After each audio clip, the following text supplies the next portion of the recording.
राकेश जी बताइए, सीधा आरोप लग रहा है, सचिन सावंत कह रहे हैं कांग्रेस की तरफ से, ओवैसी जी भी कह रहे हैं कुछ तो गड़बड़ हुआ है, बचा लिया आपने।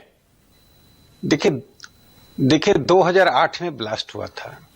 2008 से लेकर 2014 तक कांग्रेस पार्टी की सरकार थी, केंद्र में भी और राज्य में भी।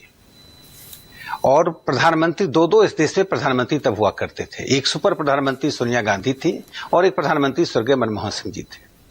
अब आप पूछिए इनसे कि 6 साल तक ये क्या खिचड़ी बना रहे थे? 6 साल तक ये साध्वी प्रज्ञा एवं उनसे जुड़े हुए लोगों को बाध्य कर रहे थे ऐसी बातें बोलने के लिए जो सच नहीं था। और हर तरह का टॉर्चर किया गया, जितना बॉडी राइट से लेकर ह्यूमन राइट तक का वायलेशन हुआ। मैं कुछ बातों को यहां बोल नहीं सकता हूं, प्रज्ञा जी फ्री हैं, अब वो बोलेंगी किसने किया, कैसे किया। व्यक्ति का बॉडी राइट उसका अल्टीमेट राइट होता है, उसका भी वायलेशन किया गया। टॉर्चर की सीमा थी जिसे उमा भारती जी ने भी बताया। मैं 2 बातें यहां पहले बताना चाहता हूं कि 8 से लेकर 14 तक एटीएस के चीफ बदले गए, चूंकि मन लाइक यूपीए का जो स्क्रिप्ट था उसको पालन नहीं कर रहे थे और इसलिए उनके चीफ बदल दिए गए। और सबसे बड़ी बात थी कि कांग्रेस पार्टी का डर्टी ट्रिक डिपार्टमेंट के सामने 2 लक्ष्य था। पहला लक्ष्य जिसको 2013 में जयपुर के अधिवेशन में शिंदे साहब ने, गृह मंत्री ने सोनिया गांधी, राहुल गांधी की उपस्थिति में कहा कि हिंदू टेररिज्म है। उसके पहले चिदंबरम ने कहा सैफरन टेररिज्म है। ये हिंदू टेररिज्म कहकर इस्लामिक टेररिज्म के पैरेलल हिंदू टेररिज्म को खड़ा करना था। पूरी दुनिया में हिंदू समाज, हिंदू संस्कृति, हिंदू सभ्यता, हिंदू समुदाय को बदनाम करने का सबसे बड़ा एक बड़ा षड्यंत्र था। वहीं तक पहुंचना था। ये साध्वी प्रज्ञा और बाकी 6 लोग तो एक उनके सामने एक उपकरण थे। इस उपकरण के द्वारा नागपुर हेडक्वार्टर में और भारतीय जनता पार्टी के उस समय का 100 करोड़ के हेडक्वार्टर में पहुंचना चाहते थे, जिसमें विफल रहे। 2 एक पहला चार्जशीट डायल किया, फिर सप्लीमेंट्री चार्जशीट डायल किया यूपीए सरकार। राकेश जी, हेमंत करकरे ऐसा क्यों करेंगे? हेमंत करकरे देशभक्त थे, आतंकवादियों को पकड़े 26/11 में। आप क्या हेमंत करकरे पर कैसे सवाल उठा सकते हैं राकेश जी? तो हेमंत करकरे देशभक्त थे तो बाकी पुलिस अफसर क्या देशद्रोही है क्या? जो भी अपना जो पुलिस अफसर है अपना काम करता है। बहुत से पुलिस अफसर शहीद होते हैं काम करते हैं, उनको हम सैल्यूट करते हैं, उनको हम अवार्ड देते हैं।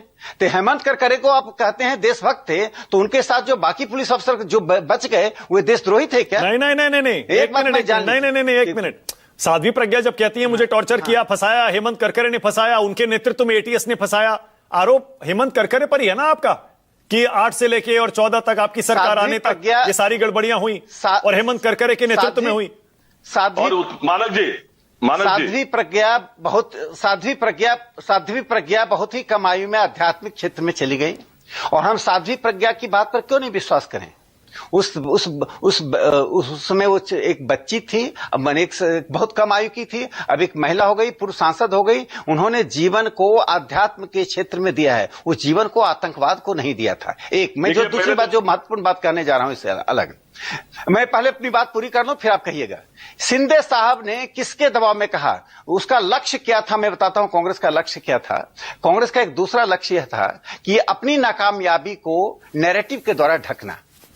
अभी कांग्रेस के प्रवक्ता बड़े सम्मान से कहते हैं 209 लोग मारे गए। अरे अमित शाह जी गृह मंत्री हैं, प्रधानमंत्री नरेंद्र मोदी जी प्रधानमंत्री हैं और संसद में तो ही अमित शाह जी ने कल बताया कि आतंकवाद की कैसी इतिहास थी, क्या घटनाएं थी। आज 2014 के बाद हमने उन आतंकवादियों को कसा है। आप आतंकवादियों को रोक नहीं पा रहे थे, आतंकवादियों को प्रोत्साहित कर रहे थे। हिंदू टेररिज्म करके इस्लामिक टेररिज्म को बढ़ाया जा रहा था। कौन कहता है कि टेररिज्म का धर्म नहीं होता है? तो सीरिया का टेररिज्म क्या है? पाकिस्तान का टेररिज्म क्या है? इराक का टेररिज्म क्या है? ये टेररिज्म पैदा क्यों होते हैं? देखिए टेररिज्म का सोर्स क्या है।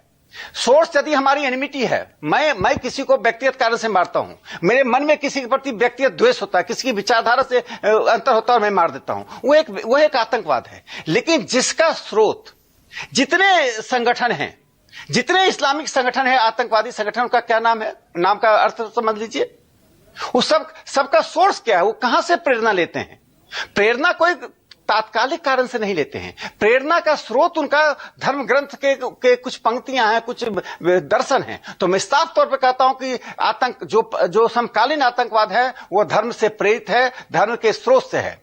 दूसरी बात जो कहा जाता है हिंदू आतंकवादी है कि नहीं, सभ्यता जब से शुरू हुई है तब से लेकर आज तक हिंदू आज के युग में सीईओ बनता है, आज के युग में वैज्ञानिक बनता है, आज के युग में वो मंगलायन और चंद्रायन पर जाता है, और पाकिस्तान से जो लोग हमसे बढ़ कर गए वो कहां क्या कर रहे हैं। तो वो राजीव गांधी के हत्यारे को क्या कहेंगे? बांग्लादेश एलटीटी वाले प्रभाकरन को क्या कहेंगे? इंदिरा गांधी के हत्यारों को क्या कहेंगे? पंजाब में जो आतंकवाद था उसको क्या कहेंगे? वो आतंकवाद का सहारा लिया, आतंकवाद का सहारा एक राष्ट्रीय मुद्दे पर लिया, उसकी प्रेरणा का स्रोत धर्म नहीं था। देखिए दोनों में अंतर, मैंने ही कहा कि आज मैं किसी को गोली मारता हूं, बहुत से गांव में गोली मारी जाती है, बहुत से लोग आज हत्याएं की जाती हैं, तो क्या आतंकवादी हो गए क्या? देखिए आतंकवाद और घटनाओं में अंतर करना चाहिए। राकेश जी, अंतर यह राकेश जी, किसी का आतंकवाद की परिभाषा आप ये बता रहे हैं, अगर हिंसा का इस्तेमाल ऐसी प्रेरणा से किया जाए जो धर्म से आती है, उसे धार्मिक आतंकवाद कहा जा सकता है। लेकिन आपने तो आतंकवाद की परिभाषा ही बदल दी राकेश जी। आतंकवाद की परिभाषा जो दुनिया भर में मानी जाती है वो यही है कि अगर आप हिंसा करते हैं, हिंसा की धमकी देते हैं और आपका मकसद राजनीतिक है या विचारधारा से जुड़ा हुआ है, वो आतंकवाद है। देखिए मैं तो कहां कहा कि वो आतंकवाद नहीं है, लेकिन मैं जो कह रहा हूं, जिस आतंकवाद की प्रेरणा का स्रोत धर्म ग्रंथ है, बिना किसी कारण का आप आतंकवाद करते हैं, वो शांति काल के अपराधी हैं। एक अशांति काल का होता है, हमारा आपका झगड़ा हुआ, आपने किसी को गोली मारी, किसी ने गोली मारी, आतंकवाद तो है ही, वो तो कोई भी घटना आतंकवाद होगा। हाँ। लेकिन एक शांति काल जिसमें कोई तात्कालिक कारण नहीं है, लेकिन हमको प्रेरणा का स्रोत कहीं है कि ऐसे किसी खास समुदाय को समाप्त कर देना है। तो नाथूराम गोडसे और महात्मा गांधी वाले किस्से पर, उस कहानी पर आपका क्या टेक है? नाथूराम गोडसे देश का पहला आतंकवादी था, कांग्रेस पार्टी कहती है। अरे नाथूराम गोडसे का वो पागलपन था, वो तो उसने जो कार्रवाई की वो पूरा देश निंदा करता है। वो हिंसात्मक घटना को कौन स्वीकार करेगा? कौन वो आतंकवाद नहीं था, वह भी पागल माना जाएगा। वो आतंकवाद नहीं था, उसे फांसी मिली। आप मुझे बताइए, ये नाथूराम गोडसे को जो फांसी मिली तो कौन उसकी फांसी को रोकने के लिए आया? नहीं, वो आतंकवादी नहीं था। कौन कहा कि हिंदू धर्म पर अत्याचार हो रहा है? तो था आतंकवादी, लेकिन उसका प्रेरणा का स्रोत गीता नहीं, भगवत गीता नहीं थी, उसका प्रेरणा का स्रोत रामायण नहीं था, उसका प्रेरणा का स्रोत महाभारत और उपनिषद नहीं था। आशुतोष कुछ कहना चाह रहे हैं? आशुतोष बोलिए जल्दी। हम तो एक